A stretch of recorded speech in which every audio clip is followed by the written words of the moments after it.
मत्ती अध्याय 11। यीशु और यूहन्ना बपतिस्मा देने वाला।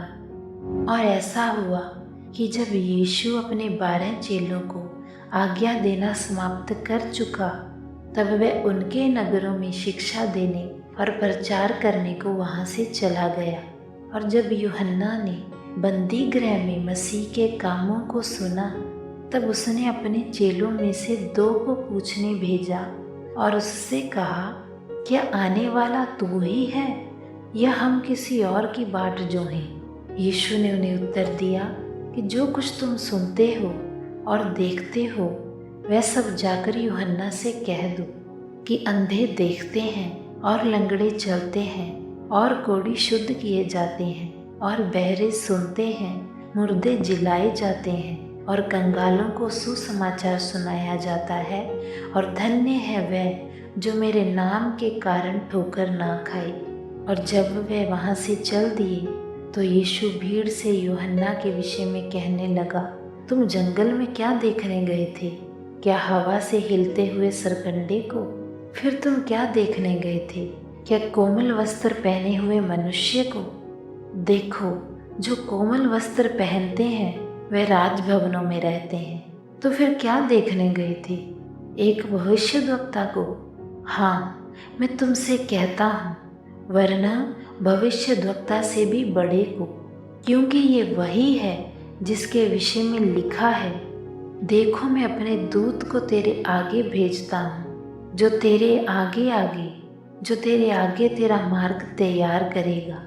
मैं तुमसे सच कहता हूँ कि जो स्त्रियों से जन्मे हैं, उनमें से यूहन्ना बपतिस्मा देने वाले से कोई बढ़कर नहीं हुआ, पर जो स्वर्ग के राज्य में छोटे से छोटा है, वह उससे बढ़कर है। और यूहन्ना बपतिस्मा देने वाले के दिनों से अब तक स्वर्ग के राज्य पर हिंसा होती रही है, और हिंसक उसे जोर जबरदस्ती से छीन लेते हैं, क्योंकि यूहन्ना तक सारे भविष्यद्वक्ताओं और व्यवस्था ने भविष्यवाणियाँ की थीं। और यदि तुम चाहो तो ग्रहण करो, ये एलिया है जो आने वाला था। जिसके सुनने के कान हो वह सुन ले। परंतु मैं इस पीढ़ी की उपमा किससे दूं? वह उन बालकों के समान है जो बाजारों में बैठे हुए अपने सखाओं को पुकारते हैं और कहते हैं, हमने तुम्हारे लिए बांसुरी बजाई और तुम ना नाचे, हमने तुम्हारे लिए विलाप किया और तुमने छाती नहीं पीटी। क्योंकि यूहन्ना न खाता आया और न पीता, और वे कहते हैं कि उसमें दुष्ट आत्मा है। मनुष्य का पुत्र खाता और पीता आया, और वे कहते हैं, देखो पेटू, पियक्कड़, मसूल लेने वालों और पापियों का मित्र। पर बुद्धि अपने कामों से सच्ची ठहराई जाती है। अविश्वास पर हाय। तब उसने उन नगरों को उलाहना देना आरंभ किया जिनमें उसके अधिकांश सामर्थ्य के काम किए गए थे, क्योंकि उन्होंने अपना मन नहीं फिराया था।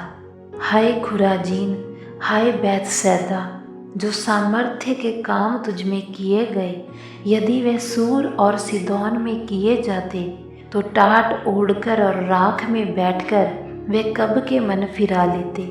परंतु मैं तुमसे कहता हूँ कि न्याय के दंड के दिन तुम्हारी दशा से सूर और सिदोन की दशा अधिक सहने योग्य होगी। और हे कफरनहूम, क्या तू स्वर्ग तक ऊंचा किया जाएगा? तू तो अधोलोक तक नीचा किया जाएगा। क्योंकि जो सामर्थ्य के काम तुझ में किए गए हैं, यदि वे सदोम में किए जाते, तो वह आज तक बना रहता। परंतु मैं तुमसे कहता हूँ कि न्याय के दंड के दिन तेरी दशा से सदोम के देश की दशा अधिक सहने योग्य होगी। बोझ से दबे लोगों के लिए विश्राम। उसी समय यीशु ने कहा, हे पिता, स्वर्ग और पृथ्वी के प्रभु, मैं तेरा धन्यवाद करता हूँ कि तूने इन बातों को ज्ञानियों और समझदारों से छिपा रखा और बालकों पर प्रकट किया है। हाँ हे पिता, क्योंकि तुझे यही अच्छा लगा। मेरे पिता ने मुझे सब कुछ सौंपा है, और कोई मनुष्य पुत्र को नहीं जानता केवल पिता, और कोई पिता को नहीं जानता, केवल पुत्र, और वह जिस पर पुत्र उसे प्रकट करना चाहे। हे सब परिश्रम करने वालों और बोझ से दबे हुए लोगों, मेरे पास आओ, मैं तुम्हें विश्राम दूंगा। मेरा जुआ अपने ऊपर उठा लो और मुझसे सीखो, क्योंकि मैं नम्र और मन में दीन हूँ, और तुम अपने प्राणों में विश्राम पाओगे। क्योंकि मेरा जुआ सहज और मेरा बोझ हल्का है।